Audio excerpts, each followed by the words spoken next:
अस्सलामुअलैकुम नाज़रीन, मेरा नाम है वकास अहमद और आज हम बात करेंगे यूट्यूबर रजब भट्ट के घर पर होने वाली फायरिंग के केस के हवाले से, जिसमें ना सिर्फ चुंग पुलिस ने जो मोटरसाइकिल सवार जिन्होंने घर पर फायरिंग की थी रजब भट्ट के, उनकी शनाख्त की है, बल्कि इस केस से जुड़े तमाम उन अफराद को जिन्होंने मुल्ज़मान को भेजा, जिन्होंने लाहौर में मुल्ज़मान की सहूलतकारी की, उन सब को आइडेंटिफाई कर लिया है। कुछ लोग पकड़े भी गए हैं और बाकी लोगों के घरों पर छापों का सिलसिला भी जारी है। तो सबसे पहले हम बात शुरू करते हैं 17 तारीख को, जब दो मोटरसाइकिल सवार अफराद ने रजब भट्ट के घर पार्क व्यू में फायरिंग की थी। जब ये फायरिंग हुई थी तो रजब भट्ट और इसकी फैमिली घर पे मौजूद नहीं थी। गेट पे एक फायर लगा था और एक दीवार पे फायर लगा था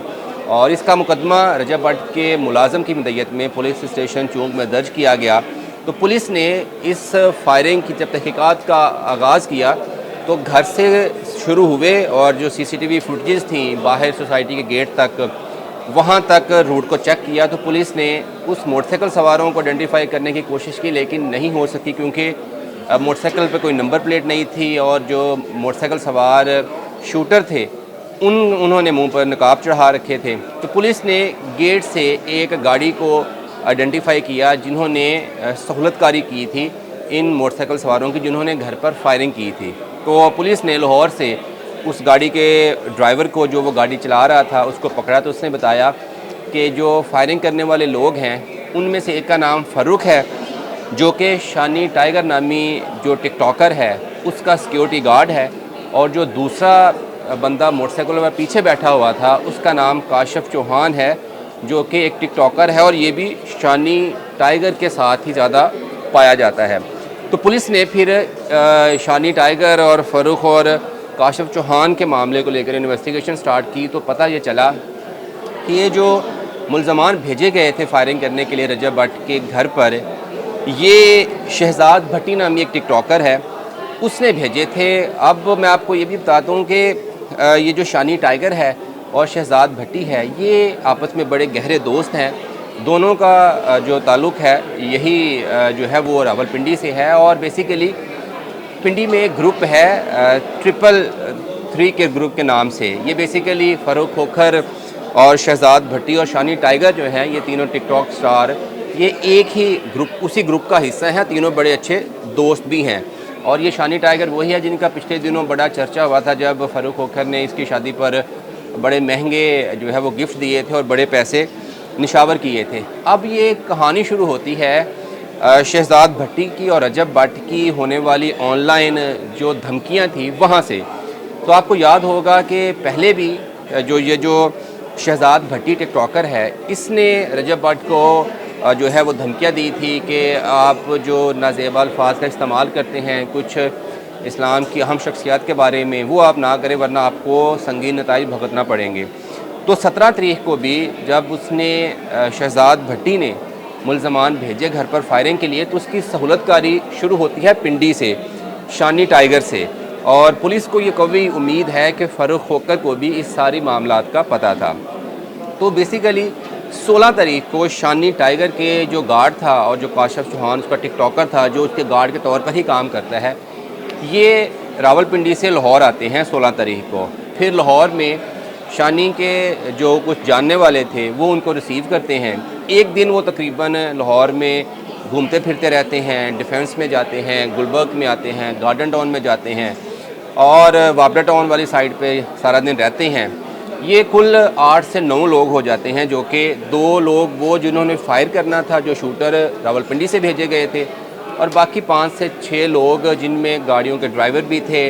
वो मोटरसाइकिल सवार जिन्होंने उनको मोटरसाइकिल ला के दी थी वो भी शामिल थे, फिर जिन्होंने मोटरसाइकिल बाद में उठाई वो भी शामिल थे, फिर जो ड्राइवर बदले गए वो भी लोग शामिल थे। तो कुल 7, 8 या 9 लोग थे जिन्होंने ये सारे ड्रामे में हिस्सा लिया। फिर होता ये है कि जब फायरिंग के लिए जो शानी टाइगर था उसके एक अजीज़ की गाड़ी का इस्तेमाल किया जाता है और वो उनको गाड़ी में बिठाकर पार्क व्यू टूलो ब्लॉक में ले जाता है। तो घर से थोड़े फासले पर जो है वो गाड़ी से निकलते हैं जो जिन्होंने फ़ायर किया, फ़ारूक और जो कि सिक्योरिटी गार्ड है शानी टाइगर का, और काशिफ चौहान टिकटॉकर जो कि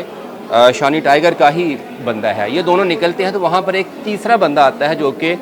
उनको एक मोटरसाइकिल प्रोवाइड करता है और उस मोटरसाइकिल का कोई नंबर नहीं था। वेपन्स इनको गाड़ी में ही मुहैया कर दिया जाता है और ये फिर घर के सामने से गुज़रते हुए जो है वो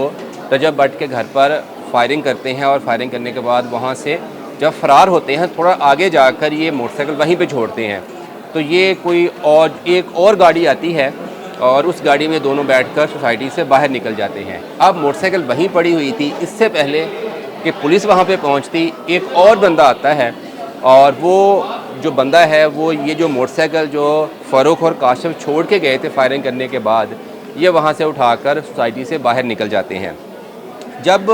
पुलिस ये सारी सीसीटीवी फुटेज देखकर वापस सोसाइटी के गेट पर आती है तो पुलिस को पता चलता है कि एक और गाड़ी भी जो सोसाइटी के गेट के बाहर मौजूद थी, जिसमें ये दोनों मुल्ज़मान बैठे और उनको लेकर वापस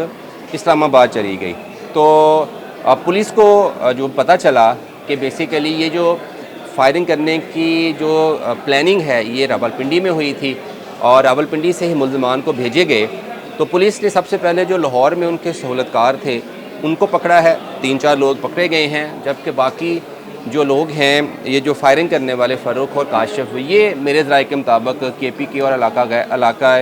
बॉर्डर एरिया की तरफ फ़रार है, जिनकी गिरफ़्तारी के लिए KP के पुलिस से भी लाहौर पुलिस ने रब्ता किया है। जबकि यहाँ पर जो ड्राइवर थे जिन्होंने उसकी सहूलतकारी की थी उनके घरों में भी रेड किए जा रहे हैं और 1-2 दिन तक ये तमाम जो मुल्ज़मान हैं इनको पकड़ लिया जाएगा। तो अब तक की जो पुलिस ने तहकीकात की हैं उसमें 2 ही पहलू सामने आए हैं। एक ये है कि शहजाद भट्टी की, शानी टाइगर की या फ़ारूक खोकर की रजब भट्ट के साथ जो चपकलश है, जब उसका आगाज़ होता है तो वो आगाज़ इसलिए होता है कि इन्होंने टिकटॉक पे, यूट्यूब पे अपने व्यूज़ इकट्ठे करने होते हैं, यानी पॉपुलर होना होता है। फिर ये इस लड़ाई को जो कि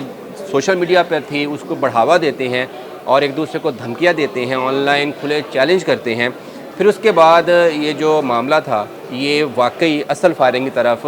चल पड़ता है और पुलिस को जब तहकीकात की गई तो ये भी पता चला कि रजब भट्ट को पहले से पता था कि उसके घर पर फायरिंग होने वाली है, इसीलिए 17 तारीख को ये फायरिंग होती है और वो 2 दिन पहले घर से जो है वो अपनी फैमिली को लेकर फैमिली को कहीं और भेज देता है और ख़ुद जो है वो मुल्क से बाहर चला जाता है। तो अब पुलिस का कहना है कि वो इस केस से जुड़े बाकी लोगों की गिरफ़्तारी की कोशिश करेंगे और जब ये सारे लोग गिरफ़्तार हो जाएंगे तो मज़ीद हक़ाइक़ सामने आएंगे कि ये इन लोगों के क्या ऑब्जेक्टिव्स थे और कौन कौन से लोग इनको मज़ीद सहूलतकारी करने में इनका साथ दे रहे थे।